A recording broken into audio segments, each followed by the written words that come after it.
सतनाम श्री वाहिगुरु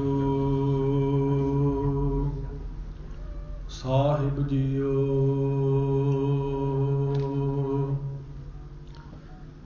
सतनाम श्री वाहिगुरु साहिब जीओ। बेशुमार अथाह अगनत अतुलै, ज्यों बुलावो त्यों नानक दास बोलै। ज्यों बुलावो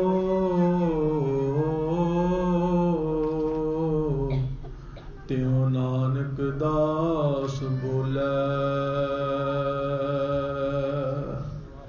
वाहिगुरु जी का खालसा, वाहिगुरु जी की फतेह।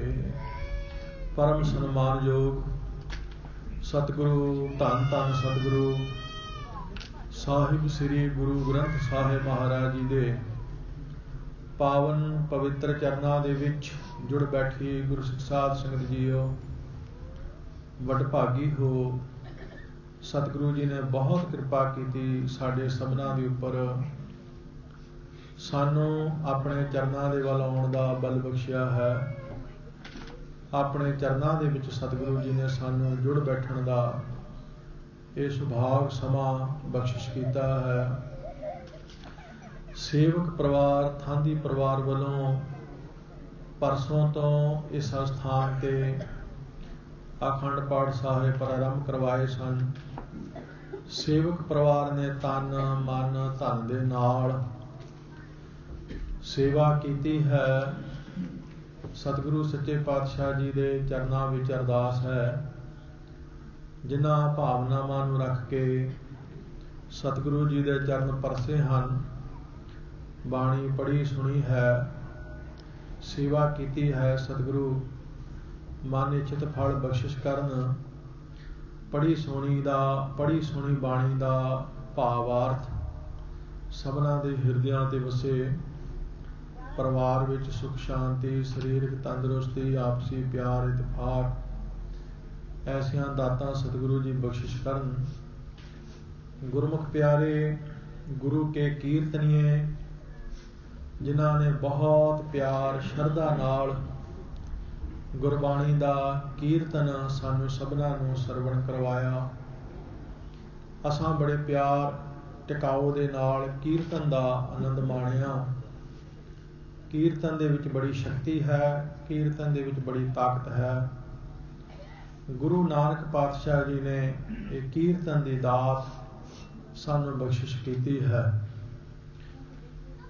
ਕੁਝ ਦਿਨ ਹੋਏ ਦਾਸ ਇੱਕ ਗੁਰਮੁਖ ਪਿਆਰੇ ਵੱਲੋਂ ਲਿਖੀ ਹੋਈ ਉਸਦੀ ਆਪਣੀ ਜੀਵਨ ਘਟਨਾ ਪੜ੍ਹ ਰਿਹਾ ਸੀ। ਅਮਰੀਕਾ ਦੇ ਵਿੱਚ ਉਹ ਭਾਈ ਸਾਹਿਬ ਜੀ ਟੈਕਸੀ ਚਲਾਉਂਦੇ ਸਨ ਤੇ ਉਹਨਾਂ ਦੇ ਨਾਲ ਇੱਕ ਅੰਗਰੇਜ਼ ਸਿੱਖ ਬੈਠਾ। ਅੰਗਰੇਜ਼ ਸੀ, ਗੋਰਾ ਸੀ, ਪਰ ਸਿੱਖ ਸੀ, ਅੰਮ੍ਰਿਤਧਾਰੀ ਸੀ। ਸੋ ਉਸ ਸਿੰਘ ਨੇ ਉਸ ਨੂੰ ਪੁੱਛਿਆ, ਟੈਕਸੀ ਡਰਾਈਵਰ ਨੇ, ਕਿ ਤੁਸੀਂ ਸਿੰਘ ਕਿਉਂ ਸਜੇ, ਕਿਵੇਂ ਸਜੇ, ਧਰਮ ਤਬਦੀਲ ਕਿਵੇਂ ਕੀਤਾ? ਤਾਂ ਉਹਨਾਂ ਨੇ ਆਖਿਆ, ਕੀਰਤਨ ਕਰਕੇ ਮੈਂ ਸਿੰਘ ਸਜਿਆ। ਫਿਰ ਉਹਨਾਂ ਨੇ ਪੁੱਛਿਆ ਵੀ ਇਹ ਕਿਵੇਂ? ਕਹਿਣ ਲੱਗੇ, ਮੈਂ ਬਾਜ਼ਾਰ ਵਿੱਚ ਜਾ ਰਿਹਾ ਸੀ। ਉਹ ਅੰਗਰੇਜ਼ ਬੜਾ ਪੜ੍ਹਿਆ ਹੋਇਆ ਸੀ ਔਰ ਕਾਫੀ ਸਿਆਣਾ ਸੂਝਵਾਨ ਸੀ। ਕਹਿਣ ਲੱਗਾ, ਮੈਨੂੰ ਮਿਊਜ਼ਿਕ ਦਾ ਬੜਾ ਸ਼ੌਂਕ ਸੀ, ਮਿਊਜ਼ਿਕ ਬੜਾ ਮੈਂ ਸੁਣਦਾ ਸੀ। ਇੱਕ ਦਿਨ ਮੈਂ ਬਾਜ਼ਾਰ ਵਿੱਚੋਂ ਲੰਘ ਰਿਹਾ ਸੀ ਤੇ ਕਿਸੇ ਪੰਜਾਬੀ ਦੀ ਸ਼ਾਪ ਤੇ ਸੰਗੀਤ ਦਾ ਨਾਦ ਹੋ ਰਿਹਾ ਸੀ, ਸੰਗੀਤ ਦੀ ਆਵਾਜ਼ ਆ ਰਹੀ ਸੀ। ਮੈਨੂੰ ਕੁਛ ਵੱਖਰਾ ਜਿਹਾ ਲੱਗਾ। ਜਿੰਨਾ ਸੰਗੀਤ ਮੈਂ ਹੁਣ ਤੱਕ ਸੁਣਿਆ, ਇਹ ਸੰਗੀਤ ਮੈਨੂੰ ਕੁਝ ਅਲੱਗ ਜਿਹਾ ਲੱਗਾ, ਵੱਖਰਾ ਜਿਹਾ ਲੱਗਾ। ਮੈਂ ਉਸ ਸ਼ਾਪ ਦੇ ਅੰਦਰ ਗਿਆ ਤੇ ਪੁੱਛਿਆ ਕਿ ਇਹ ਜਿਹੜਾ ਸੰਗੀਤ ਹੋ ਰਿਹਾ ਹੈ ਇਹ ਕੀ ਹੈ?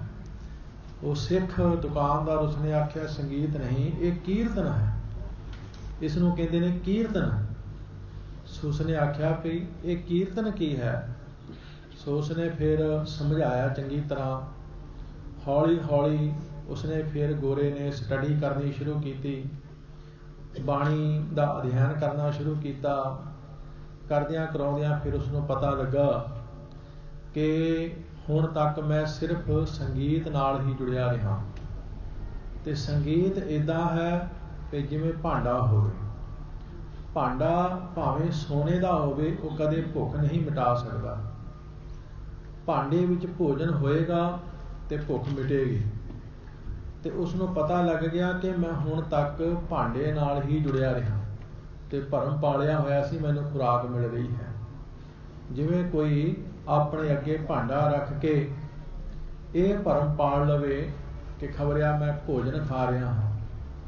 उसनों पता लगा कि गुरु नानक साहब जी महाराज ने इस सोने के भांडे विच सानू शब्द का भोजन बख्शिश किया, नाम का भोजन बख्शिश किया, आत्मिक खुराक सानू बख्शिश की है। सो उस दिन तो बाद उसका जीवन बदलिया, गुरसिख बनया कीर्तन की वजह करके। इस कीर्तन विच बड़ी शक्ति है। गुरु नानक पातशाह जी ने इस कीर्तन दे नाल वड्डे वड्डे ठग्गां नूं संत बना दिता। इस कीर्तन दे नाल गुरु नानक पातशाह जी ने वली कंधारी वर्गियां दे अंदरों हंकार पानी बना के बाहर कढ़ दिता। इस कीर्तन विच बड़ी ताकत है। गुरु नानक पातशाह जी ने जदों सुल्तानपुर साहब की धरती ते मड़ियां विच बैठ के महाराज ने भाई मरदाना जी नूं आख्या, मरदाना जी रबाब छेड़ो, बाणी आई है। भाई मरदाना जी ने रबाब छेड़ी तो गुरु नानक पातशाह जी ने शब्द गाया, भया दीवाना शाह का नानक बौराना, हाँ हर बिन अवर ना जाना। कोई आखै भूतना, को कहे बेताला, कोई आखै आदमी, नानक बेचारा। भया दीवाना शाह का नानक बौराना। गुरु नानक पातशाह जी ने जदों शब्द गाविया, कवि संतोख सिंह जी के लिखण मुताबक पत्थरां विचों भी रस चोपिया। ਜਿਹੜੇ रुख सन बिरछ सन उन्हां दे विचों भी रस आउण लग पिया। पशु पंछी भी जिथे जिथे खड़े सन उत्थे खड़े खड़े ही मुक्त हो गए। कीर्तन दे विच इन्नी ताकत है। कीर्तन करन वाला होवे, अंदरों भिज के कीर्तन करे, सिर्फ जबान ते कीर्तन ना होवे, अंदर भी कीर्तन हो रहा होवे। ऐसा कीर्तन सुनन विच किते किते मिलदा है। काफ़ी समा हो गया साउथाल पार्क एवन्यू गुरुद्वारे दास कथा करदा सी। मेरे तो पहला भाई साहब भाई जसवंत सिंह जी सचखंड श्री हरमंदर साहब वाले गुरु के कीर्तनीय बुजुर्ग कीर्तनीय ने वो कीर्तन करते सन, शब्द पढ़ते सन। धन गुरु रामदास साहब सच्चे पातशाह जी का आओ सखी हर मेल करेहा, मेरे प्रीत मकाम है देश नेहा। वो जिहड़ा आनंद सी भुल नहीं सकता।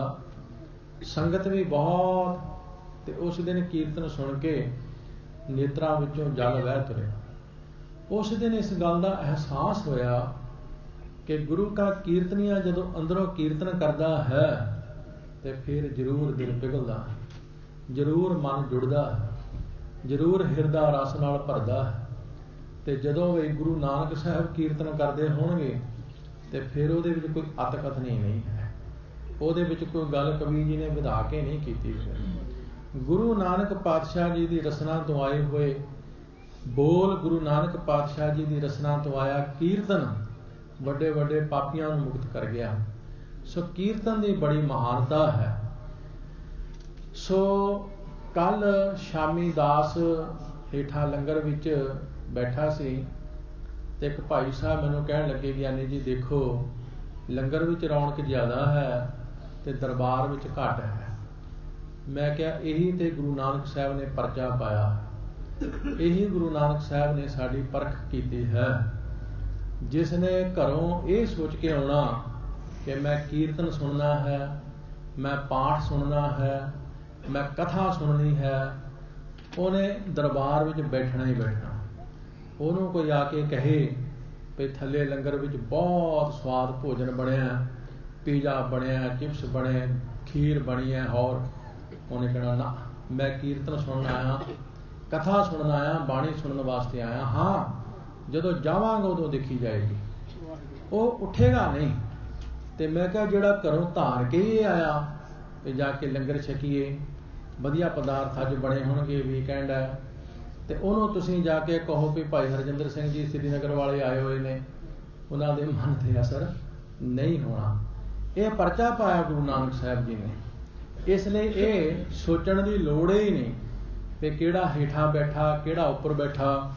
जिहड़ा उपर बैठा गुरु साहब जी की हजूरी विच उसनों तुसीं उत्थों नहीं उठाल सकते, तो जिहड़ा हेठा बैठा उसनों धक्के नाल जोर नाल लिया के उपर नहीं बिठाल सकते।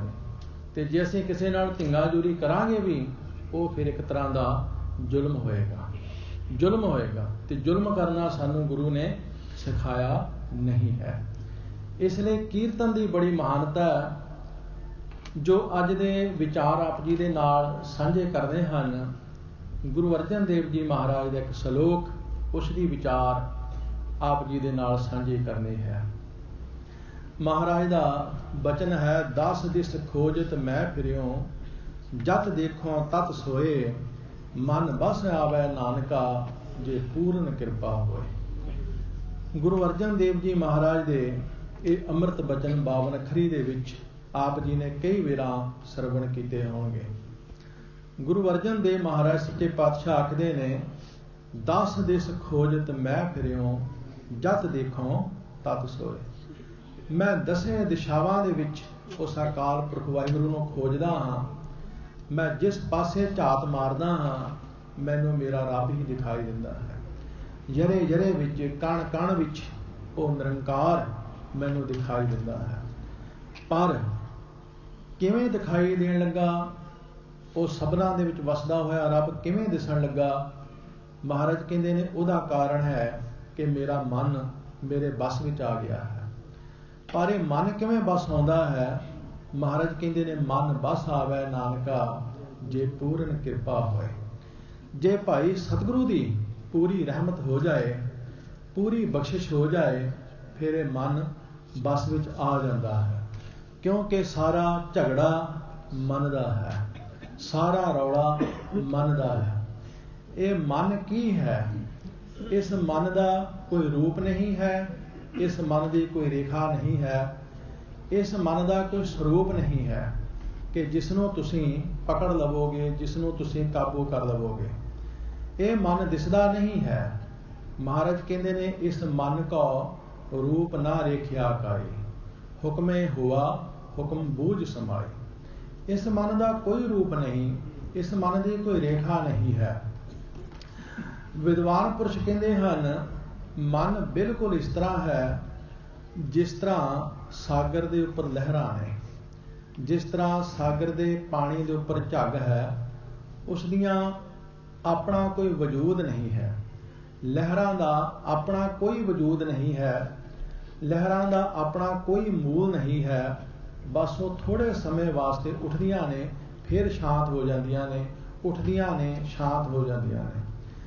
लहरां उठदियां रहिंदियां ने, शांत हुंदियां रहिंदियां ने, उठदियां रहिंदियां ने, शांत हुंदियां रहिंदियां ने।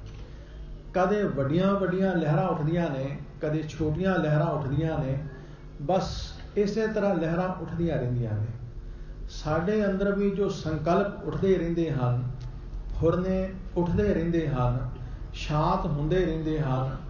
फिर कोई संकल्प उठिया, फिर शांत हो गया, फिर कोई उठिया, फिर शांत हो गया। ये जिहड़े संकल्प विकल्प ने, ये जिहड़ा साडा अंदरला हेर फेर है, बस इसे नूं मन कहंदे ने। इसदा अपना कोई वजूद नहीं है। जिस तरह किते कताई सागर दे विच कोई बहुत वड्डी लहर उठदी है, इसे तरह कई वेरा मनुख दे मन विच भी कई वेरा बहुत वड्डी तांग उठदी है। कई वेरा बहुत वड्डा संकल्प उठदा है, मैं ऐ कर लवां, मैं ओ कर लवां। बस इसका नाम ही मन है। सो मन का अर्थ विद्वानां ने एक नहीं कई अर्थ कीते ने। एक तो ये अर्थ है कि साडे मन का तरह तरह का संकल्पां विकल्पां नूं धारण करना। दूसरा मन का अर्थ है कि हमेशा ढैंदी कला वल रहना। मन का अर्थ है हमेशा निराशता वल रहना। मन का अर्थ है बुरे पासे लग के रहना। मन का अर्थ है चंगे पासे ना लगना। इसलिए हजूर ने बाणी विच ऐसे कई वचन बख्शिश कीते हैं। इस संबंधी बाबा कबीर जी का मैं एक वचन थोड़ी सेवा दे विच रखदा हाँ। कबीर जी कहते हैं, कबीर पापी भगत ना भावई, हर पूजा ना सुहाए, माखी चंदन पर हरै, जह बिगंध तह जाए। इस मन का सुभाव मक्खी वाला सुभाव है। मक्खी जिहड़ी है वो गंदगी ते बैठती है, चंदन ते नहीं बैठती, फुल्लां ते नहीं बैठती, वो गंदगी ते बैठती है। कबीर जी कहते हैं मन का सुभाव भी कुछ ऐसा है। ये मन सत संगत विच नहीं जुड़दा, बाणी विच, सिमरन विच, सेवा विच, भले पुरुषां दी उस्तति विच नहीं जुड़दा। ये बुराइयां विच बड़ा जुड़दा है, निंदिया विच लगदा है, मोह माया दे विच लगदा है, भाव के उल्ट पासे लगदा है। जिस तरह गुरु अर्जन देव जी महाराज दे एक बचन ने, मन मेरा दयाल सेती थिर ना रहे। मन मेरा दयाल सेती थिर ना रहे, लोभी कपटी पापी पाखंडी माया अधिक लगे। ये माया विच बड़ा लगदा है। जदों साडा मन सत संगत विच ना जुड़े, सिमरन विच ना जुड़े, नाम विच ना जुड़े, बुरे पासे ज़्यादा लगे, बुराइयां वाल ज़्यादा जावे, तो समझ लेना साडे अंदर अजे मन है। समझ लेना कि असीं अजे मन दे अधीन हाँ। तो समझ लेना अजे असीं मन दे गुलाम हाँ। इसलिए मन का अर्थ है जिहड़ा सानू बुराइयां वाल प्रेरदा है, जिहड़ा सानू नीवें पासे नूं लेके जांदा है। बाबा कबीर जी ने कुछ लोकां नूं संबोधन हुंदियां समझाया है, क्योंकि कई वेरां मनुख अपने तन नूं दुख दिंदा है ते सोचदा तन नूं दुख दित्तियां खबरिया मन समझ जाएगा, शरीर नूं कष्ट दित्तियां खबरिया मन समझ जाएगा। ऐसा नहीं है। कोई साधु जिसनों असीं मुंडिया कहते हाँ, मुंडन करवाउण वाले, जिहड़े बिल्कुल रोड घोड़ करवा लेंदे ने, सिर ते एक भी वाल नहीं रहन दिंदे, उसनूं मुंडन कह दिंदे ने जां भद्दण आदिक कह दिंदे ने। कई गंगा ते जाके मुंडन करवाते हैं और कई बालकनाथ आदिक दे जाके मुंडन करवाते हैं। उन्हां दा अपना एक धर्म है। उन्हां दा मनना यह है कि मुंडन करवाने का अर्थ है कि असीं ये दसना चाहुंदे हाँ कि जिस तरह साडे सिर ते कोई वाल नहीं, इस तरह साडे अंदर भी कोई संकल्प विकल्प नहीं है। जिस तरह साडा सिर बिल्कुल रोड घोड़ है, बिल्कुल इसी तरह असीं अंदरों भी रोड घोड़ हाँ। सिर ते वाल होने का वो अर्थ समझते हैं कि जिन्ने साडे सिर ते वाल हैं, इन्ने संकल्प विकल्प ख्याल साडे मन विच भी चलते हैं। जे असीं मुंडन करवा लेंदे हाँ तो फिर असीं मन तो भी संकल्पां विकल्पां तो मुक्त हो जाते हाँ। ये उन्हां दा मनना है, ये उन्हां दा मनना है। लेकिन बाबा कबीर जी इत्थे एक कटा कसदे ने, कहंदे ने कबीर मन मुंडो नहीं, केस मुंडाए काए, जो किछ किया सो मन किया, मुंडा मुंड अजाए। कबीर जी कहते ने सिर नहीं सी मुंडन करवाना, मन का मुंडन करवाना सी।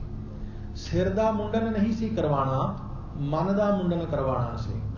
क्योंकि रौला सिर का नहीं, रौला तो मन का है। मन दे विचों संकल्प विकल्प कढ़ने सन, मन दे विचों आसावां इच्छावां कढ़नियां सन, मन दे विच तरह तरह के उठ रहे ख्याल इन्हां ते काबू पाउणा सी। सिर दे वाल मुनाया, सिर का मुंडन करवाया, मन ते कोई असर नहीं होना। मन विच ते सारा कुछ उसी तरह चल रहा है। ਉਲਟਾ ਸਗੋਂ ਭਰਮ ਪਾਲ ਲਿਆ ਹੈ। ਉਲਟਾ ਸਗੋਂ ਭਰਮ ਪਾਲ ਲਿਆ ਹੈ। ਕਹਿੰਦੇ ਨੇ ਇੱਕ ਆਪਣੇ ਸਰੀਰ ਨੂੰ ਕੁੱਟ ਰਿਹਾ ਸੀ, ਸੰਗਲਾਂ ਦੇ ਨਾਲ ਆਪਣੇ ਸਰੀਰ ਨੂੰ ਕੁੱਟ ਰਿਹਾ ਸੀ, ਮਾਰ ਮਾਰ ਕੇ ਸੰਗਲ ਆਪਣੇ ਸਰੀਰ ਨੂੰ ਲਾਲ ਕਰੀ ਜਾਂਦਾ ਸੀ। ਤਾਂ ਕਬੀਰ ਜੀ ਪੁੱਛਣ ਲੱਗੇ, ਤੂੰ ਸਰੀਰ ਨੂੰ ਕਿਉਂ ਕੁੱਟ ਰਿਹਾ ਹੈ, ਸਰੀਰ ਨੂੰ ਇੰਨਾ ਕਸ਼ਟ ਕਿਉਂ ਦੇ ਰਿਹਾ ਹੈ? ਕਹਿੰਦਾ ਸਰੀਰ ਨੂੰ ਕਸ਼ਟ ਦਿਆਂਗਾ ਤੇ ਮਨ ਕਸ਼ਟ ਵਿੱਚ ਆਏਗਾ। ਸਰੀਰ ਨੂੰ ਕਸ਼ਟ ਦਿਆਂਗਾ, ਸਰੀਰ ਨੂੰ ਦੁੱਖ ਦਿਆਂਗਾ ਤਾਂ ਮਨ ਮੇਰਾ ਸਮਝੇਗਾ। ਜਿਸ ਤਰ੍ਹਾਂ ਇੱਕ ਬੱਚੇ ਨੂੰ ਕੁੱਟੀਏ ਤਾਂ ਬੱਚਾ ਸਮਝਦਾ ਹੈ, ਜਿਸ ਤਰ੍ਹਾਂ ਕਿਸੇ ਵਿਦਿਆਰਥੀ ਨੂੰ ਕੁੱਟੀਏ ਤਾਂ ਵਿਦਿਆਰਥੀ ਸਮਝਦਾ ਹੈ। ਮੈਂ ਸਰੀਰ ਨੂੰ ਕੁੱਟਾਂਗਾ ਤਾਂ ਮਨ ਸਮਝੇਗਾ। ਕਬੀਰ ਜੀ ਕਹਿੰਦੇ ਨੇ, ਕੂਟਨ ਸੋਏ ਜੋ ਮਨ ਕੋ ਕੂਟੈ, ਮਨ ਕੂਟੈ ਤੋ ਜਮ ਤੇ ਛੂਟੈ। ਕਬੀਰ ਜੀ ਕਹਿੰਦੇ ਨੇ, ਤਨ ਨੂੰ ਨਾ ਕੁੱਟ, ਮਨ ਨੂੰ ਕੁੱਟ। ਤੋ ਕੁੱਟ ਰਿਹਾ ਹੈ ਤਨ ਨੂੰ ਤੇ ਸਮਝਦਾ ਇਹ ਹੈ ਕਿ ਮੇਰਾ ਮਨ ਕੁੱਟਿਆ ਜਾ ਰਿਹਾ ਹੈ। ਕਸ਼ਟ ਦੇ ਰਿਹਾ ਤੂੰ ਤਨ ਨੂੰ ਤੇ ਸਮਝਦਾ ਇਹ ਹੈ ਕਿ ਖਬਰਿਆ ਮੇਰਾ ਮਨ ਕਸ਼ਟ ਵਿੱਚ ਹੈ। ਕਸ਼ਟ ਤਨ ਨੂੰ ਨਹੀਂ ਦੇਣਾ, ਕਸ਼ਟ ਮਨ ਨੂੰ ਦੇਣਾ ਹੈ। ਦੁਖੀ ਮਨ ਨੂੰ ਕਰਨਾ ਹੈ, ਦੁਖੀ ਤਨ ਨੂੰ ਨਹੀਂ ਕਰਨਾ। ਤਨ ਨੂੰ ਦੁੱਖ ਦੇ ਕੇ ਮਨ ਨੂੰ ਦੁਖੀ ਨਹੀਂ ਕੀਤਾ ਜਾ ਸਕਦਾ। ਸਗੋਂ ਮਨ ਤੇ ਖੁਸ਼ ਹੁੰਦਾ ਹੈ, ਮਨ ਤੇ ਖੁਸ਼ ਹੁੰਦਾ ਹੈ। ਕਹਿੰਦਾ ਇਹ ਕਿੱਡਾ ਭੁਲੇਖੇ ਵਿੱਚ ਹੈ, ਸਾਰਾ ਰੌਲਾ ਮੇਰਾ ਹੈ, ਇਹ ਤਨ ਨੂੰ ਕੁੱਟੀ ਜਾ ਰਿਹਾ ਹੈ। ਮਨ ਏਡਾ ਸ਼ੈਤਾਨ ਹੈ, ਆਪਣੇ ਗਲੋਂ ਬੁਲਾ ਲਾ ਕੇ ਦੂਸਰੇ ਸਿਰ ਪਾ ਦਿੰਦਾ ਹੈ, ਦੂਸਰੇ ਸਿਰ ਪਾ ਦਿੰਦਾ ਹੈ। ਕਬੀਰ ਕਹਿੰਦੇ ਨੇ, ਭਲਿਆ ਤਨ ਨਾ ਕੁੱਟ, ਮਨ ਨੂੰ ਕੁੱਟ। ਤਨ ਕੂਟੈ ਮਨ ਕਹਾਂ ਸਮਾਈ, ਕੂਟਨ ਸੋਏ ਜੋ ਮਨ ਕਾ ਕੂਟੈ, ਮਨ ਕੂਟੈ ਤੋ ਜਮ ਤੇ ਛੂਟੈ, ਕੁੱਟ ਕੁੱਟ ਮਨ ਕਸਵੱਟੀ ਲਾਵੈ। ਅਗਲਾ ਬਚਨ ਬਾਬਾ ਕਬੀਰ ਜੀ ਨੇ ਬੜਾ ਸੁੰਦਰ ਕਿਹਾ ਹੈ। ਹੁਣ ਮਨ ਦਾ ਕੁੱਟਣਾ ਕੀ ਹੈ? ਮਨ ਦਾ ਕੁੱਟਣਾ ਹੈ ਸਤ ਸੰਗਤ ਕਰਨੀ, ਮਨ ਦਾ ਕੁੱਟਣਾ ਹੈ ਬਾਣੀ ਪੜ੍ਹਨੀ, ਸੁਣਨੀ, ਵਿਚਾਰਨੀ। ਮਨ ਦਾ ਕੁੱਟਣਾ ਹੈ ਗੁਰਸਿੱਖੀ ਜੀਵਨ ਧਾਰਨ ਕਰਨਾ। ਮਨ ਦਾ ਕੁੱਟਣਾ ਹੈ ਮਨਮਤੀਆਂ ਵੱਲੋਂ, ਕੁਰੈਤਾਂ ਕੁਰੀਤੀਆਂ ਵੱਲੋਂ ਹਟ ਜਾਣਾ। ਮਨ ਦਾ ਕੁੱਟਣਾ ਹੈ ਗੁਰਮਤੀਆ ਜੀਵਨ ਧਾਰਨ ਕਰ ਲੈਣਾ। ਜਦੋਂ ਅਸੀਂ ਮਨ ਤੋਂ ਉਲਟ ਚੱਲਦੇ ਹਾਂ, ਮਨ ਦੁਖੀ ਹੁੰਦਾ ਹੈ, ਮਨ ਪਰੇਸ਼ਾਨ ਹੁੰਦਾ ਹੈ। ਮਨ ਕਹਿੰਦਾ ਹੈ ਸੌਂ, ਪਰ ਸਿੱਖ ਕਹਿੰਦਾ ਹੈ ਨਹੀਂ, ਅੰਮ੍ਰਿਤ ਵੇਲਾ ਹੋ ਗਿਆ, ਹੁਣ ਤੇ ਉੱਠਣ ਦਾ ਸਮਾਂ ਹੈ, ਮੈਂ ਉੱਠਣਾ ਹੈ। ਮਨ ਕਹਿੰਦਾ ਹੈ ਜੀ ਉੱਠੇ ਹੀ ਪਿਆ ਤੇ ਫਿਰ ਇਸ਼ਨਾਨ ਕਰਨ ਦੀ ਕੀ ਲੋੜ ਹੈ? ਸਿੱਖ ਕਹਿੰਦਾ ਨਹੀਂ, ਅੰਮ੍ਰਿਤ ਵੇਲੇ ਉੱਠ ਕੇ ਇਸ਼ਨਾਨ ਵੀ ਕਰਨਾ ਹੈ। ਮਨ ਕਹਿੰਦਾ ਹੈ ਇਸ਼ਨਾਨ ਕਰ ਹੀ ਲਿਆ ਤੇ ਹੁਣ ਨਿਤਨੇਮ ਦੀ ਕੀ ਲੋੜ ਹੈ? ਸਿੱਖ ਕਹਿੰਦਾ ਨਹੀਂ, ਹੁਣ ਨਿਤਨੇਮ ਵੀ ਕਰਨਾ ਹੈ। ਮਨ ਕਹਿੰਦਾ ਹੈ ਤੂੰ ਪੱਬ ਵੱਲ ਜਾ, ਲੇਕਿਨ ਸਿੱਖ ਕਹਿੰਦਾ ਨਹੀਂ, ਮੈਂ ਤੇ ਗੁਰਦੁਆਰੇ ਜਾਵਾਂਗਾ। ਮਨ ਕਹਿੰਦਾ ਹੈ ਤੂੰ ਨਿੰਦਕਾਂ ਦੇ ਵਿੱਚ ਬੈਠ, ਲੇਕਿਨ ਸਿੱਖ ਕਹਿੰਦਾ ਹੈ ਮੈਂ ਨਿੰਦਕਾਂ ਵਿੱਚ ਨਹੀਂ, ਮੈਂ ਤੇ ਗੁਰਸਿੱਖਾਂ ਵਿੱਚ ਬੈਠਾਂਗਾ। ਬਸ ਇਹੀ ਮਨ ਨੂੰ ਕੁੱਟਣਾ ਹੈ, ਇਹੀ ਮਨ ਨੂੰ ਕੁੱਟਣਾ ਹੈ। ਮਨ ਕਹਿੰਦਾ ਹੈ ਤੂੰ ਗੀਤ ਸੁਣ, ਗਾਣੇ ਸੁਣ, ਸਿੱਖ ਕਹਿੰਦਾ ਮੈਂ ਤੇ ਕੀਰਤਨ ਸੁਣਾਂਗਾ। ਮਨ ਕਹਿੰਦਾ ਹੈ ਤੂੰ ਨਾਵਲ ਪੜ੍ਹ, ਸਿੱਖ ਕਹਿੰਦਾ ਮੈਂ ਤੇ ਬਾਣੀ ਪੜ੍ਹਾਂਗਾ। ਸਿੱਖ ਕਹਿੰਦਾ ਹੈ ਮੈਂ ਤੇ ਗੁਰੂ ਦਾ ਇਤਿਹਾਸ ਪੜ੍ਹਾਂਗਾ। ਬਸ ਇਹੀ ਹੈ ਮਨ ਨੂੰ ਕੁੱਟਣਾ। ਜਿਉਂ ਜਿਉਂ ਮਨ ਨੂੰ ਕੁੱਟਦੇ ਜਾਓਗੇ, ਤੇ ਕਬੀਰ ਜੀ ਨੇ ਅਗਲੀ ਗੱਲ ਬਹੁਤ ਕਮਾਲ ਦੀ ਕੀਤੀ ਹੈ। ਕਹਿਣ ਲੱਗੇ, ਕੁੱਟ ਕੁੱਟ ਮਨ ਕਸਵੱਟੀ ਲਾਵੈ। ਕੁੱਟ ਕੁੱਟ ਕੇ ਮਨ ਨੂੰ ਕਸਵੱਟੀ ਤੇ ਵੀ ਲਾਉਂਦੇ ਜਾਓ। ਕਿਤੇ ਐਸਾ ਨਾ ਹੋਵੇ ਬਸ ਕੁੱਟਦੇ ਹੀ ਜਾਓ, ਬਣੇ ਕੁਛ ਵੀ ਨਾ। ਮਨ ਉੱਥੇ ਦਾ ਉੱਥੇ ਹੀ ਰਹੇ, ਕਿਤੇ ਇਸ ਤਰ੍ਹਾਂ ਨਾ ਹੋ ਜਾਏ। ਕੁੱਟ ਕੁੱਟ ਮਨ ਕਸਵੱਟੀ ਲਾਵੈ। ਕਸਵੱਟੀ ਕਿਹੜੀ ਹੈ? ਬਾਣੀ ਦੀ। ਸ੍ਰੀ ਗੁਰੂ ਗ੍ਰੰਥ ਸਾਹਿਬ ਮਹਾਰਾਜ ਦੀ ਬਾਣੀ ਇਹ ਕਸਵੱਟੀ ਹੈ, ਇਸ ਤੇ ਲਾਉਂਦੇ ਜਾਓ। ਕੁਝ ਫਰਕ ਵੀ ਪਿਆ ਹੈ, ਮਨ ਤੇ ਕੋਈ ਅਸਰ ਵੀ ਹੋਇਆ ਹੈ, ਜਾਂ ਕਿ ਅਜੇ ਉੱਥੇ ਦਾ ਉੱਥੇ ਹੀ ਟਿਕਿਆ ਹੋਇਆ ਹੈ।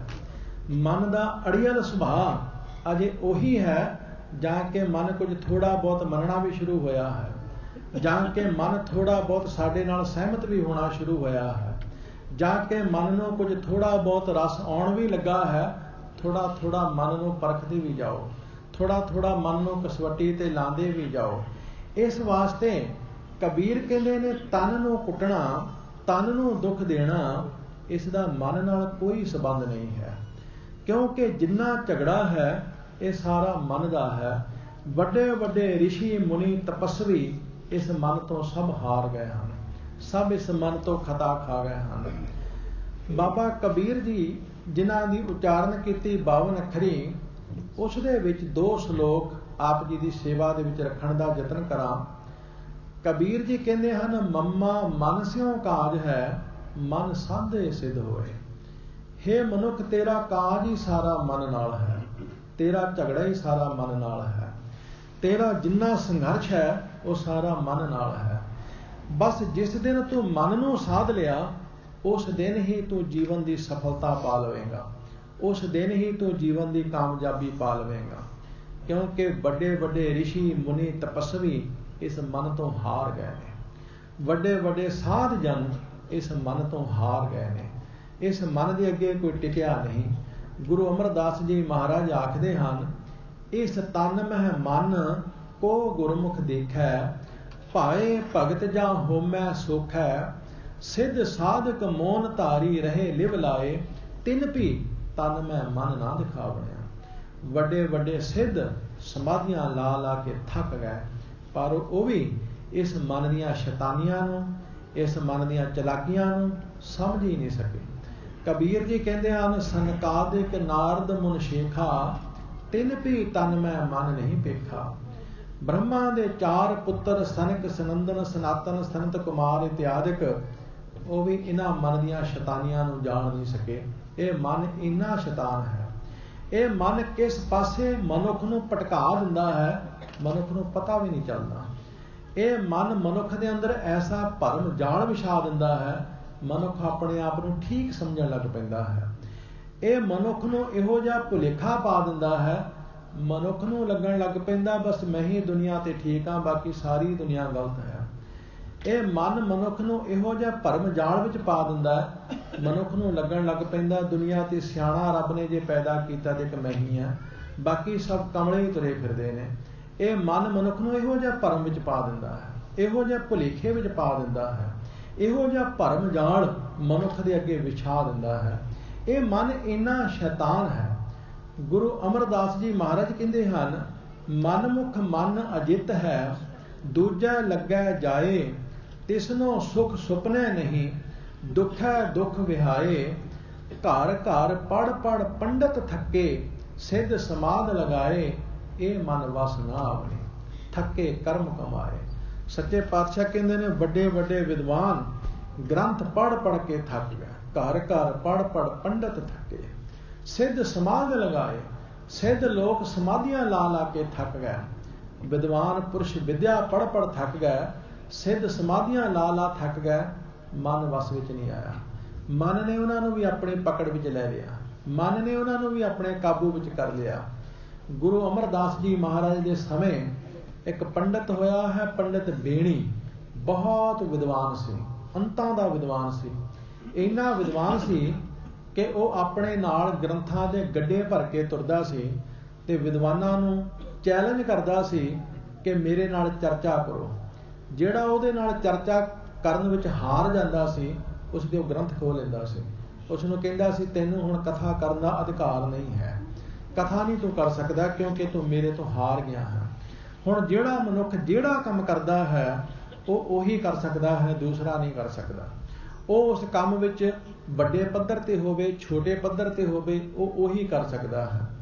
ਬਹੁਤ ਸਾਰੇ ਵਿਦਵਾਨ ਪੰਡਤ ਉਸਨੇ ਵਿਹਲੇ ਕਰਕੇ ਬਿਠਾ ਦਿੱਤੇ, ਵਿਚਾਰੇ ਰੋਟੀ ਦੁੱਖੋਂ ਵੀ ਭੁੱਖੇ ਮਰਨ ਲੱਗੇ।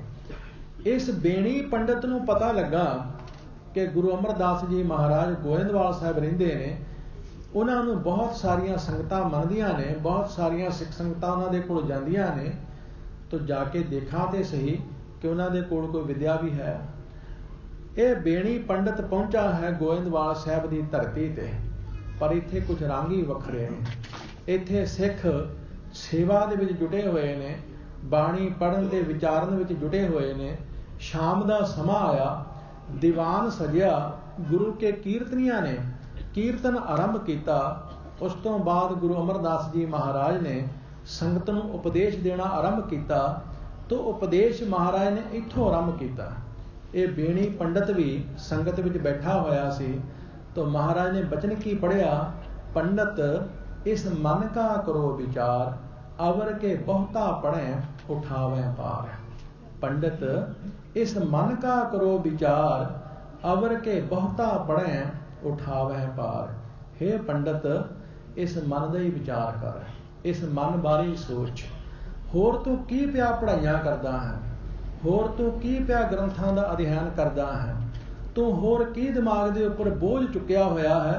पहले अपने आप नूं पढ़, अपने अंदर नूं पढ़, अपने अंदर झात मार।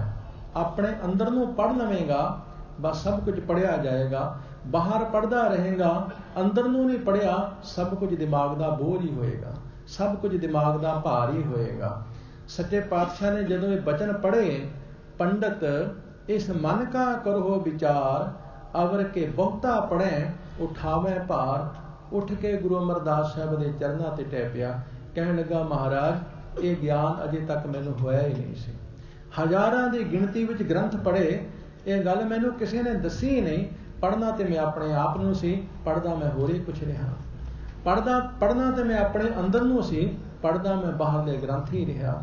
ओही बेणी पंडित गुरु अमरदास जी महाराज ने उसनूं प्रचारक थापिया।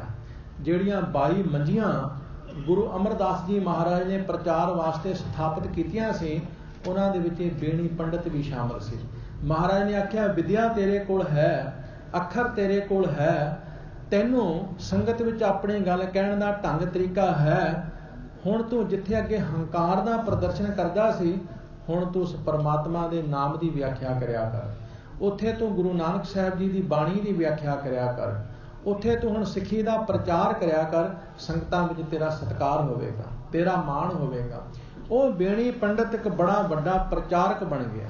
धन गुरु अमरदास साहब सच्चे पातशाह जी आखदे हन, घर घर पढ़ पढ़ पंडित थके, सिद्ध समाध लगाए, ये मन वस ना आवनी, थके कर्म कमाए।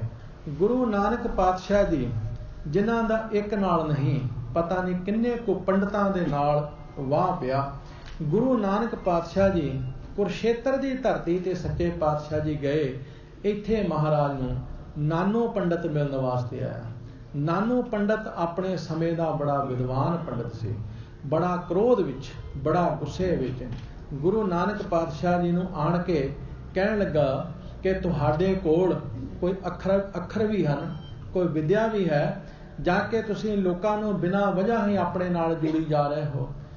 बहुत विद्या का मालिक पंडित नानू गुरु नानक साहब के अगे अपनी विद्या दिखाने का पिया यतन करता है।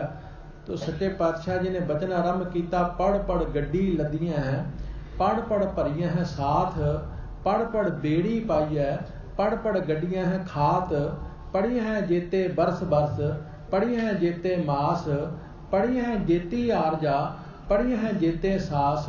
नानक लिखै एक गल, होर होमै चखना चाक। सच्चे पातशाह जी ने आख्या, हे नानू पंडित, भावें तू पढ़ पढ़ के ग्रंथां दे गड्ढे लद लै, बेड़े भर लै, भावें तू टोए पुट पुट के ग्रंथ नप नप के रख दे, पर सजना जिन्ना चिर तू एक गल नहीं ना पढ़ी, जिन्ना चिर तू एक अखर नहीं पढ़िया, उन्ना चिर बात बननी नहीं है, उन्ना चिर जीवन कामयाब होना नहीं है। मसला है एक अखर दा, एक अखर पढ़ लै बस, बहुता कुछ पढ़न की लोड़ नहीं, एक अखर पढ़ लै। गुरु नानक पातशाह जी ने नानू पंडित नूं ज्ञान बख्शिश किया।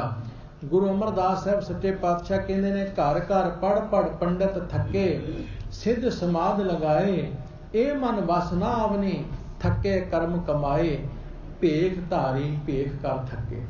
68 तीर्थ नहाए, मन की सार ना जाननी, होमै परम भुलाए। तो फिर मन वस विच आउंदा किवें है? सच्चे पातशाह कहते हैं, सतगुर मिलिया भाव पया, बड़ भाग बसिया मन आए, पै पै मन वस हुआ, होमै शब्द जलाए। किते उस अकाल पुरख की कृपा हो जाए, बड़े भागां दा सदका सतगुरु का मिलाप हो जाए, किते सतगुरु गुरु ग्रंथ साहब जैसे गुरु का मिलाप हो जाए, गुरु नानक साहब जैसे सतगुरु का किते मिलाप हो जाए। तो महाराज कहते हैं, सतगुर मिलिया भाव पिया, अंदर भाव पैदा हो जाता है, रब का डर पैदा हो जाता है। जदों रब का डर साडे अंदर पैदा हो गया, तो महाराज कहते हैं, पै पै मन वस हुआ, होमै शब्द जलाए। गुरु शब्द द्वारा होमे जाल सुटदा है ते रब दा भै साडे अंदर पैदा कर दिंदा है। उस रब दे भै दा सदका सच्चे पातशाह जी कहते हैं कि यह मन बस विच आ जाता है। यही गुरु की पूर्ण कृपा है कि जदों साडे अंदर रब दा भै आ जाता है। क्योंकि जे रब दा भै साडे अंदर आ जावे असीं झूठ नहीं बोलांगे, रब दा डर साडे अंदर होएगा, असीं किसी नाल बेईमानी नहीं करांगे। साडे अंदर रब दा डर होएगा, असीं किसी नाल ईर्खा द्वेष नहीं करांगे। साडे अंदर रब दा डर होएगा, असीं किसी दा बुरा करना ते की बुरा सोचांगे तक भी नहीं, क्योंकि सानू पता होएगा कि रब साडे अंदर बैठा है ते वो सब कुछ जानदा है। साडे अंदर जदों रब दा डर होएगा असीं बुराइयां तो बच जावांगे। जिस तरह असीं रोड ते जांदे हां, असीं रोड ते जाण दे जिन्ने कायदे कानून ने वो मनदे हां। क्यों? क्योंकि साडे अंदर डर है। असीं कार भी खड़ी करनी होवे ते सोच के करदे हां किते टिकट ना लग जाए, किते सानू जुर्माना ना पै जाए। ये डर जिहड़ा है सानू किन्नियां बुराइयां तो बचा के रखदा है। एक सरकार दा डर किड्डा वड्डा उपद्र होण तो बच जांदा है, किड्डे वड्डे गुनाह करन तो मनुख बचा रहिंदा है। पिता दा डर होवे, मां दा डर होवे, बच्चा किन्नियां बुराइयां तो बचा रहिंदा है। इसे तरह मनुख दे अंदर जिहड़ा डर है ये मनुख नूं कई बुराइयां तो बचा के रखदा है, कई बुरे पासियां तो बचा के रखदा है। ते जे भाई साडे अंदर गुरु दा डर होवे, साडे अंदर परमात्मा दा डर होवे ते फिर असीं बुराइयां करनियां ते की कदे बुराइयां करन बारे सोच भी नहीं सकते, क्योंकि साडे अंदर गुरु दा डर होएगा। असीं जे बुराइयां करदे हां तां इहदा मतलब साडे अंदर गुरु दा परमात्मा दा कोई डर है ही नहीं। असीं कहंदे हां गुरु, कहंदे हां परमात्मा, पर उहदा साडे अंदर डर भौ नहीं है। जदों सतगुरु सिख दे अंदर भौ पैदा कर दिंदा, सतगुरु मिले भौ पिया बट भाग वसिया मन आए, भै पै मन वस हुआ, होमै शब्द जलाए। यही पूर्ण कृपा है। ते महाराज कहते ने मन बस आवे नानका जे पूर्ण कृपा हो। कृपा उहदी हो रही है, गुरु कृपा कर रहा है, लेकिन साडी हालत बिल्कुल इस तरह है जिवें मींह पै रहा होवे ते असीं सिर ते छतरी लई होवे ते असीं कहिए कि साडे उपर एक भी बूंद नहीं पई। कित्थों पै जाएगी? क्योंकि सिर ते असीं छतरी लई हुई है। गुरु अमरदास जी महाराज गोइंदवाल साहब की धरती नूं भाग ला रहे सन। सच्चे पातशाह जी मींह पै रहा सी, बहुत ज़्यादा मींह पै रहा सी, कई दिनों तो मींह पै रहा सी। सारे पासे जल ही जल, सब पासे जल ही जल से। तलाब भरे हुए सन, छप्पड़ भरे हुए सन, सब पासे पानी ही पानी। लेकिन सवेरे सवेरे महाराज की सुनते हैं कि पपीहा बोल रहा है। सवेरे सवेरे पपीहा बोल रहा, मींह पै रहा बहुत तेज, बरखा हो रही है, कई दिनों तो हो रही है, सारे पासे पानी भी पानी। पपीहा फिर प्रियो प्रियो कर रहा है। सिखा ने पूछा महाराज कि पपीहा क्यों प्रियो प्रियो करता है? पपीहा क्यों प्रियो प्रियो करता है? क्योंकि हरेक का अपना नज़रिया होता। सतगुरु जी का नज़रिया कुछ होर है। गुरु साहब ने उसनों आधार बना के सानू उपदेश बख्शिश किया। मैं बेनती करन लगा सी, कृपा हो रही है, कृपा का मींह पै रहा है, लेकिन असीं फिर प्रियो प्रियो कर रहे हैं। इसनूं समझाउण वास्ते महाराज ने अलंकार वरतिया है। सिखा ने पूछा महाराज इन्ना मींह पै रहा, इन्ना सारे पासे पानी ही पानी, ये पपीहा फिर प्रियो प्रियो क्यों करता है? तो साहब ने आख्या बाबीहा जल मह तेरा वास है, जल ही माहे फिरा है। हे पपीहा पानी दे विच तू रहिंदा है ते पानी दे विच ही तू फिरदा है, तेरे चुगिरदे पानी ही पानी है। बाबीहा जल में तेरा वास है, जल ही माहे फिरा है, जल की सार ना जाने, तां तू कूकण पाहे। लेकिन तेनू जल की सार कोई नहीं है, तेनू इस पानी की कदर कीमत का कोई पता नहीं है। यही हालत साडी है। किते कीर्तन दरबार हो रहे हैं, किते कथा दरबार हो रहे हैं, किन्ने अज गुरुद्वारे बन गए हैं, सब गुरुद्वारियां दे विच कथा कीर्तन हो रहा है। अज यूट्यूब कीर्तन नाल, कथा नाल, पाठ नाल भरी पई है। कहंदे जी प्रचार नहीं। अज तो 100 साल पहलां ते प्रचार है ही नहीं सी, अज तो 30 साल पहलां ते प्रचार है ही नहीं सी। जिन्ना अज प्रचार है इस तो पहला कदे प्रचार कदे होया ही नहीं सी जिन्ना अज प्रचार है। बस जदों अज दे प्रचार नूं देखदे हां, अज किन्ने चंगे चंगे कीर्तनीए, किन्ने चंगे चंगे कथावाचक, किन्ने धार्मिक स्थान, किन्ने संत साध, ते फिर किन्नियां जथेबंदियां, किन्नियां संप्रदावां, ये सारा कुछ हुंदियां होयां फिर गुरु अमरदास साहिब दे बचन चेते आउंदे ने, बाबीहा जल मह तेरा वास है, जल ही माहे फिराहे, जल की सार ना जाने, ता तू कूकण पाहे। क्योंकि सानू इहदी सार ही कोई नहीं, इस बाणी दी कदर दा सानू पता ही नहीं, क्योंकि साडी जिहड़ी सोच है वो उल्ट पासे लगी हुई है। महाराज कहते हैं जल थल चौहों दिस वरसदा, जल थल चौहों दिस वरसदा, खाली को थाओ ना है, कोई थां खाली है ही नहीं। महाराज कहते ने सब पासे परमात्मा की बाणी का मीह पै रहा है, किरपा का मीह पै रहा है। धरती का किहड़ा हिस्सा जी जिथे कोई बाणी पढ़न वाला सिंह नहीं रहिंदा? कोई धरती का उदेश दसो, धरती का कोई हिस्सा दसो कि जिथे गुरुद्वारा नहीं। कट्टड़ तो कट्टड़ वो जिहड़े देश, उन्हां देशां दे विच भी सिखां ने गुरुद्वारे बना लए, भावें छोटे पद्धर ते भावें वड्डे पद्धर ते, वो अलग गल है। हर थां ते बाणी का मीह पै रहा है, बाणी की वर्खा हो रही है, सिੱਖੀ प्रचार की वर्खा हो रही है। महाराज कहते ने जल थल चौहों दिस वरसदा, खाली को थाओ नाहे, एतै जल वरसदा तिख मरै, एतै जल वरसदा तिख मरै, भाग तिना के नाहे। ते जे इन्ना प्रचार हुंदियां होयां भी, जे इन्ना प्रचार बाणी की वर्खा, बाणी का मीह पैंदियां भी कोई भाई प्यास नाल मर रहा है, महाराज कहते ने फिर उसकी किस्मत माड़ी भी, फिर उसकी किस्मत माड़ी, फिर उसका भाग माड़ा।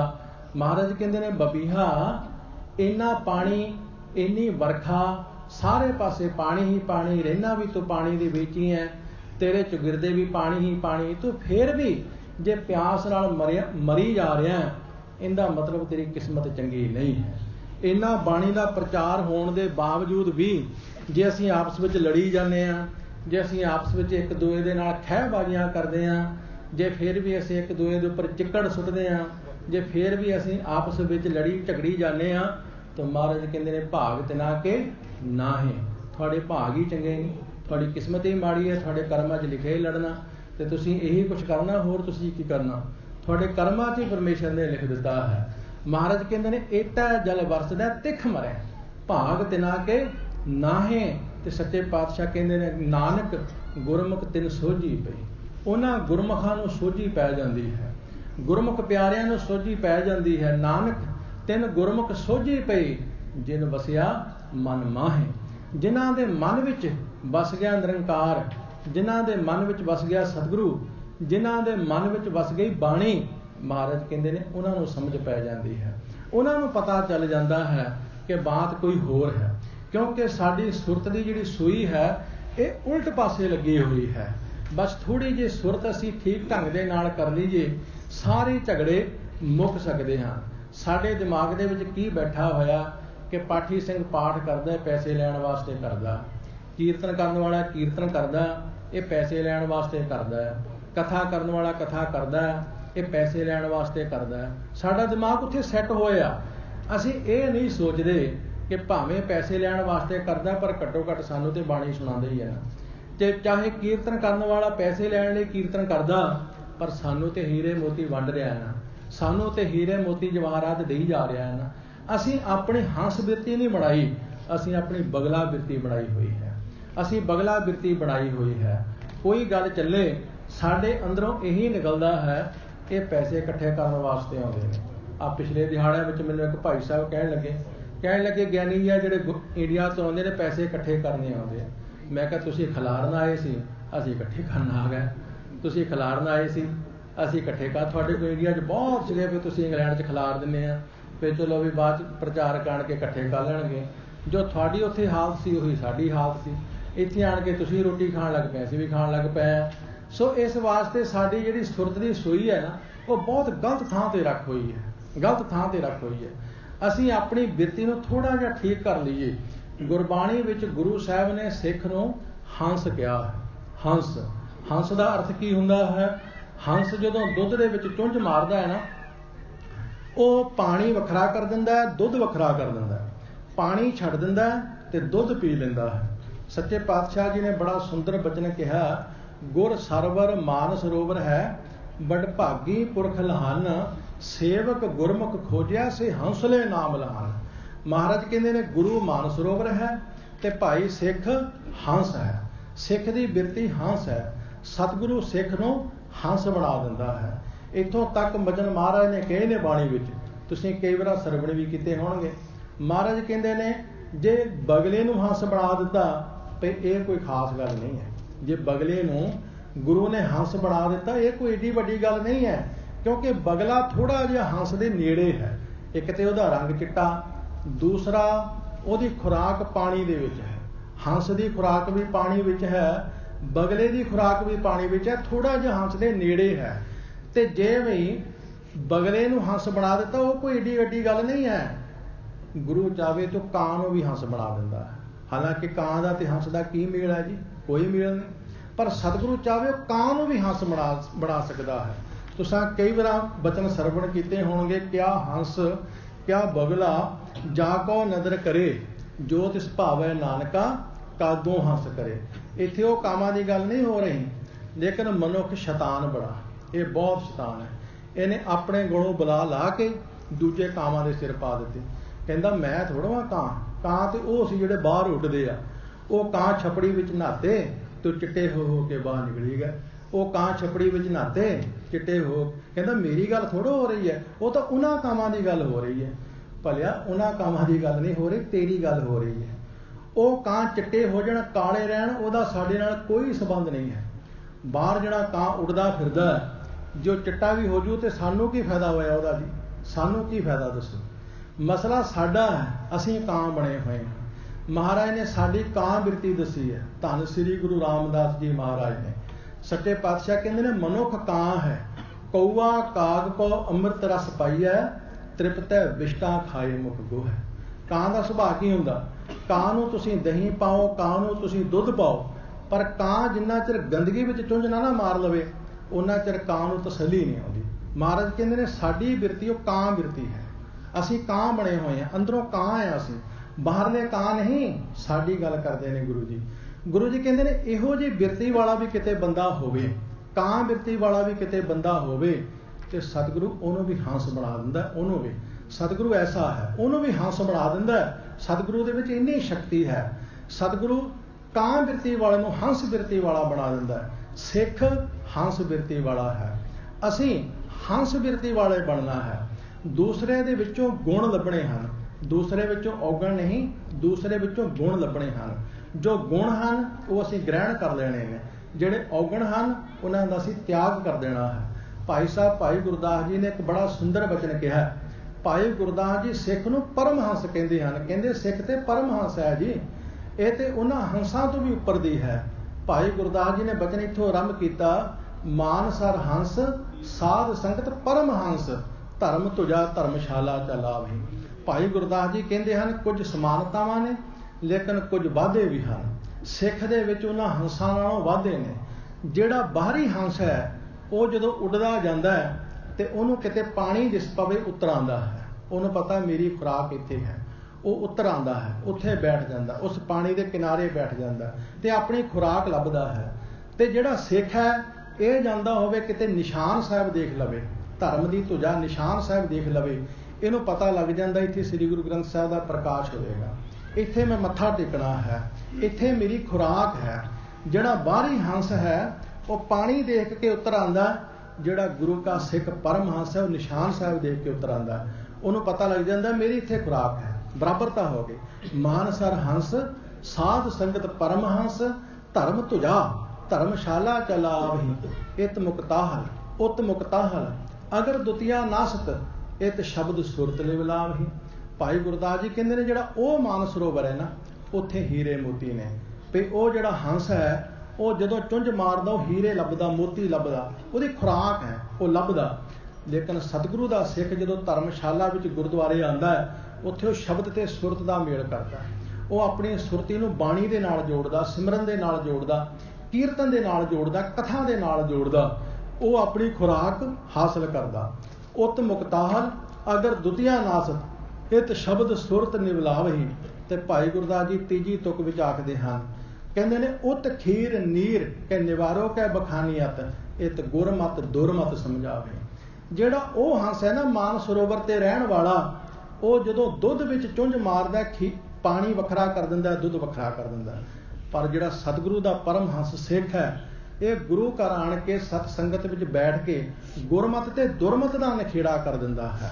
ਗੁਰਮਤ ਦਾ ਧਾਰਨੀ ਬਣ ਜਾਂਦਾ, ਦੁਰਮਤ ਦਾ ਤਿਆਗ ਕਰ ਦਿੰਦਾ। ਇਹ ਗੁਰਮਤ ਦਾ ਧਾਰਨੀ ਬਣ ਜਾਂਦਾ, ਮਨਮਤ ਦਾ ਤਿਆਗ ਕਰ ਦਿੰਦਾ ਹੈ। ਇਹ ਸਤ ਸੰਗਤ ਵਿੱਚ ਬੈਠ ਕੇ ਗੁਰਮਤ ਤੇ ਦੁਰਮਤ ਦਾ ਨਿਖੇੜ ਕਰ ਦਿੰਦਾ ਹੈ, ਭਾਵ ਦੁੱਧ ਤੇ ਪਾਣੀ ਦਾ ਨਿਖੇੜਾ ਕਰ ਦਿੰਦਾ ਹੈ। ਤੇ ਬੇਨਤੀ ਕੀਤੀ ਭਾਈ ਸਾਹਿਬ ਜੀ, ਇਹ ਤੇ ਫਿਰ ਸਮਾਨਤਾ ਹੋ ਗਈ, ਇਹ ਤੇ ਬਰਾਬਰਤਾ ਹੋ ਗਈ ਜੀ। ਜਿਹੜਾ ਬਾਹਰੀ ਹੰਸ ਹੈ ਉਹ ਪਾਣੀ ਨੂੰ ਦੇਖ ਕੇ ਉੱਤਰ ਆਉਂਦਾ ਹੈ, ਤੇ ਜਿਹੜਾ ਗੁਰੂ ਦਾ ਸਿੱਖ ਪਰਮ ਹੰਸ ਹੈ ਉਹ ਨਿਸ਼ਾਨ ਸਾਹਿਬ ਨੂੰ ਦੇਖ ਕੇ ਉੱਤਰ ਆਉਂਦਾ, ਤੇ ਬਰਾਬਰਤਾ ਹੋ ਗਈ।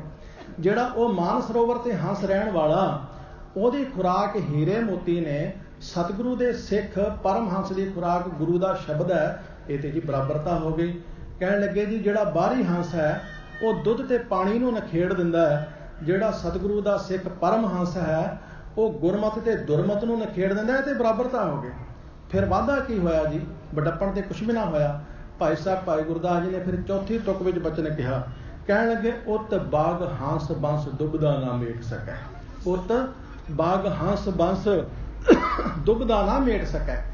ਉਹਨਾਂ ਹੰਸਾਂ ਵਿੱਚ ਕਿਤੇ ਜਾ ਕੇ ਬਗਲਾ ਬੈਠ ਜਾਏ ਨਾ, ਬਗਲਾ, ਉਹ ਵਿਚਾਰੇ ਬਗਲੇ ਨੂੰ ਵੀ ਹੰਸ ਨਹੀਂ ਬਣਾ ਸਕਦੇ। ਜਿਹੜੇ ਮਾਨ ਸਰੋਵਰ ਤੇ ਹੰਸ ਰਹਿੰਦੇ ਨੇ, ਉਹਨਾਂ ਵਿੱਚ ਕਿਤੇ ਜਾ ਕੇ ਬਗਲਾ ਬੈਠ ਜਾਏ, ਉਹਨਾਂ ਵਿਚਾਰਿਆਂ ਵਿੱਚ ਇੰਨੀ ਸ਼ਕਤੀ ਨਹੀਂ ਕਿ ਉਹ ਆਪਣੇ ਵਰਗਾ ਬਣਾ ਸਕਣ, ਬਗਲੇ ਨੂੰ ਨਹੀਂ ਬਣਾ ਸਕਦੇ। ਬਗਲਾ ਬਗਲਾ ਹੀ ਰਹੇਗਾ। ਤੇ ਭਾਈ ਗੁਰਦਾਸ ਜੀ ਕਹਿੰਦੇ ਨੇ ਉਤ ਬਗ ਹੰਸ ਬੰਸ ਦੁਬਦਾ ਨਾ ਮੇਟ ਸਕੈ, ਇਤ ਕਾਂਗ ਪਾਗ ਸਮ ਰੂਪ ਕੈ ਮਿਲਾਵਹਿ। ਭਾਈ ਇੱਥੇ ਕਿਤੇ ਕੋਈ ਕਾਂ ਵੀ ਆ ਜਾਏ, ਕਾਂ ਬਿਰਤੀ ਵਾਲਾ ਵੀ ਆ ਜਾਏ, ਗੁਰੂ ਕਾ ਸਿੱਖ ਸਤਿਗੁਰੂ ਦੇ ਪਰਮ ਹੰਸ ਸਿੱਖ ਉਸ ਕਾਂ ਬਿਰਤੀ ਵਾਲੇ ਨੂੰ ਵੀ ਪਰਮ ਹੰਸ ਬਣਾ ਲੈਂਦੇ ਹਨ। ਜਿਹੜੇ ਆਪ ਸਮਰੇ ਹੋਏ ਹਨ ਉਹ ਦੂਸਰਿਆਂ ਨੂੰ ਵੀ ਸਵਾਰ ਲੈਂਦੇ ਹਨ।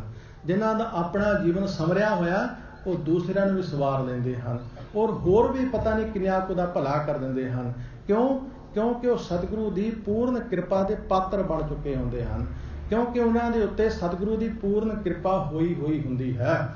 ਇਸ ਲਈ ਉਹਨਾਂ ਨੇ ਸਤਿਗੁਰੂ ਦੀ ਪੂਰਨ ਕਿਰਪਾ ਲੈ ਕੇ ਆਪਣੇ ਮਨ ਨੂੰ ਵਸ ਵਿੱਚ ਕੀਤਾ ਹੋਇਆ ਹੁੰਦਾ ਹੈ, ਆਪਣੇ ਆਪ ਨੂੰ ਕਾਬੂ ਵਿੱਚ ਕੀਤਾ ਹੋਇਆ ਹੁੰਦਾ ਹੈ। ਉਹਨਾਂ ਨੇ ਆਪਣਾ ਪੂਰੇ ਦਾ ਪੂਰਾ ਜੀਵਨ ਗੁਰਮਤੀਆਂ ਜੀਵਨ ਬਣਾਇਆ ਹੋਇਆ ਹੁੰਦਾ ਹੈ। ਉਹ ਗੁਰਮਤੀਏ ਗੁਰੂ ਕੇ ਸਿੱਖ ਹੋਰ ਵੀ ਕਈਆਂ ਦਾ ਭਲਾ ਕਰ ਜਾਂਦੇ ਹਨ। ਸੋ ਸੱਚੇ ਪਾਤਸ਼ਾਹ ਜੀ ਨੇ ਇਸ ਕਰਕੇ ਬਚਨ ਕਹੇ ਹਨ, 10 ਦਿਸ ਖੋਜਤ ਮੈਂ ਫਿਰਿਓ, ਜਤ ਦੇਖੋ ਤਤ ਸੋਏ, ਮਨ ਬਸਾਵੇ ਨਾਨਕਾ ਜੇ ਪੂਰਨ ਕਿਰਪਾ ਹੋ। ਗੁਰੂ ਕੀ ਸਾਧ ਸੰਗਤ ਜੀਓ, ਤੁਸੀਂ ਬਹੁਤ ਪਿਆਰ ਤੇ ਬੜੇ ਟਿਕਾਓ ਦੇ ਨਾਲ ਅੱਜ ਦੀਆਂ ਸਾਰੀਆਂ ਗੁਰਮਤਿ ਵਿਚਾਰਾਂ ਸਾਧ ਸੰਗਤ ਜੀਓ ਸਰਵਣ ਕੀਤੀਆਂ, ਔਰ ਦਾਸਾਂ ਨੇ 2 ਹਫ਼ਤੇ ਆਪ ਜੀ ਦੀ ਸੇਵਾ ਕੀਤੀ ਹੈ। ਇੱਕ ਨਹੀਂ ਬੇਅੰਤ ਭੁੱਲਾਂ ਹੋ ਗਈਆਂ ਹੋਵਣਗੀਆਂ, ਖਿਮਾ ਕਰ ਦੇਣਾ। ਧੰਨ ਸ੍ਰੀ ਗੁਰੂ ਗ੍ਰੰਥ ਸਾਹਿਬ ਜੀ ਦਾ ਰੋਮ ਰੋਮ ਕਰਕੇ ਧੰਨਵਾਦ, ਜੋ ਸਤਿਗੁਰੂ ਜੀ ਆਪ ਹੀ ਆਪਣੀ ਵਿਚਾਰ ਕਰਵਾ ਲੈਂਦੇ ਹਨ, ਮਾਣ ਸਾਡੇ ਵਰਗੇ ਨਿਮਾਣਿਆਂ ਨੂੰ ਬਖਸ਼ਿਸ਼ ਕਰ ਦਿੰਦੇ ਹਨ। ਆਪ ਗੁਰੂ ਕੀ ਸੰਗਤ ਦਾ ਜਿੰਨਾ ਧੰਨਵਾਦ ਕਰ ਲਵਾਂ ਉਨਾ ਹੀ ਥੋੜਾ, ਜੋ ਬਹੁਤ ਹੀ ਮਾਣ ਬਖਸ਼ਿਸ਼ ਕਰਦੇ ਹੋ, ਸਤਿਕਾਰ ਬਖਸ਼ਿਸ਼ ਕਰਦੇ ਹੋ। ਪ੍ਰਬੰਧਕ ਵੀਰਾਂ ਦਾ ਬਹੁਤ ਬਹੁਤ ਧੰਨਵਾਦ। ਸੋ ਜੋ ਜਿਸ ਪਰਿਵਾਰ ਨੇ, ਥਾਂਦੀ ਪਰਿਵਾਰ ਨੇ ਸੇਵਾ ਲਈ, ਸਾਡੇ ਸਤਿਕਾਰਯੋਗ ਭਾਈ ਪਰਮਜੀਤ ਸਿੰਘ ਜੀ ਥਾਂਦੀ ਸਾਹਿਬ, ਜਿਨ੍ਹਾਂ ਦਾ ਸਾਡੇ ਨਾਲ ਸਾਧ ਸੰਗਤ ਜੀ ਬਹੁਤ ਪਿਆਰ ਹੈ। ਪਿਛਲੇ 18-19 ਸਾਲ ਤੋਂ ਜਦੋਂ ਦਾ ਦਾਸ ਇਸ ਗੁਰੂ ਘਰ ਦੇ ਵਿੱਚ ਆਉਂਦਾ, ਉਦੋਂ ਤੋਂ ਹੀ ਇਸ ਪਰਿਵਾਰ ਦੇ ਨਾਲ ਸਾਡਾ ਪਿਆਰ ਬਣਿਆ ਹੋਇਆ ਹੈ। ਸੋ ਸਾਡੀ ਸਤਿਗੁਰੂ ਜੀ ਦੇ ਚਰਨਾਂ ਦੇ ਵਿੱਚ ਇਹੀ ਅਰਦਾਸ ਹੈ, ਸੱਚੇ ਪਾਤਸ਼ਾਹ ਕਿਰਪਾ ਕਰਨ, ਪੂਰੇ ਥਾਂਦੀ ਪਰਿਵਾਰ ਨੂੰ ਮਹਾਰਾਜ ਚੜ੍ਹਦੀਆਂ ਕਲਾਂ ਵਾਲਾ ਜੀਵਨ ਬਖਸ਼ਿਸ਼ ਕਰਨ। ਪਰਿਵਾਰ ਦੇ ਵਿੱਚ ਆਪਸੀ ਪਿਆਰ ਇਤਫਾਕ ਸੱਚੇ ਪਾਤਸ਼ਾਹ ਜੀ ਬਖਸ਼ਿਸ਼ ਕਰਨ। ਸੋ ਜਿਨ੍ਹਾਂ ਕਾਰਜਾਂ ਵਾਸਤੇ ਸਤਿਗੁਰੂ ਜੀ ਦੇ ਚਰਨ ਪਰਸੇ ਹਨ, ਗਰੀਬ ਨਵਾਜ ਧੰਨ ਸ੍ਰੀ ਗੁਰੂ ਗ੍ਰੰਥ ਸਾਹਿਬ ਸੱਚੇ ਪਾਤਸ਼ਾਹ ਜੀ ਉਹਨਾਂ ਕਾਰਜਾਂ ਦੇ ਵਿੱਚ ਸਫਲਤਾ ਬਖਸ਼ਿਸ਼ ਕਰਨ, ਚੜ੍ਹਦੀਆਂ ਕਲਾਂ ਵਾਲਾ ਜੀਵਨ ਬਖਸ਼ਿਸ਼ ਕਰਨ। ਸੋ ਜਿੱਥੇ ਤੁਸੀਂ ਪਿਆਰ ਸ਼ਰਧਾ ਨਾਲ ਕਥਾ ਵਿਚਾਰ ਸਰਵਣ ਕੀਤੀ ਹੈ, ਕਥਾ ਦੇ ਸਤਿਕਾਰ ਵਿੱਚ ਬੇਅੰਤ ਮਾਇਆਵੀ ਅਰਦਾਸ ਕਰਵਾਈ, ਸਤਿਗੁਰੂ ਸਭਨਾਂ ਦੀਆਂ ਕਿਰਤ ਕਮਾਈਆਂ ਵਿੱਚ ਬਰਕਤਾਂ ਪਾਉਣ ਜੀ। ਪਿਆਰ ਵਿੱਚ ਸਰਬੱਤ ਮਾਈ ਭਾਈ ਫਤਿਹ ਬੁਲਾਓ ਜੀ। ਵਾਹਿਗੁਰੂ ਜੀ ਕਾ ਖਾਲਸਾ, ਵਾਹਿਗੁਰੂ ਜੀ ਕੀ ਫਤਿਹ।